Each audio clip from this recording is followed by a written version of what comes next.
112. Lorsque vous vous réveillez, la douleur n'est plus qu'un mauvais souvenir et vous récupérez tous les points d'endurance dont vous disposiez au départ de votre mission. Un homme de haute taille, vêtu d'une toche blanche, se tient debout devant vous, une coupe remplie d'herbes entre les mains.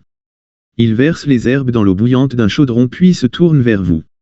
Vous avez vu la mort de près, Seigneur Kai, mais ce n'est pas encore aujourd'hui que vous irez rejoindre le troupeau des bienheureux. Votre corps est entièrement guéri en effet, pourtant, il me semble que votre âme est blessée.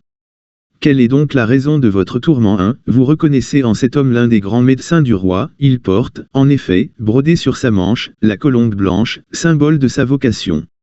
Vous racontez alors au vénérable savant les tristes événements qui vous ont amené jusqu'ici. Lorsque vous avez terminé votre récit, le vieil homme vous prend doucement le bras et vous fait lever de votre lit en vous demandant de le suivre. C'est à cet instant seulement que vous remarquez la magnificence des lieux, vous vous trouvez en effet dans une pièce richement décorée à laquelle on accède par un long couloir aux murs couverts de somptueuses tapisseries. Vous comprenez alors peu à peu que vous êtes enfin parvenu au bout de vos peines car cette fastueuse demeure n'est autre que le palais du roi, vous êtes à l'intérieur de la citadelle de Holmgar, et dans quelques instants vous apparaîtrez devant votre souverain.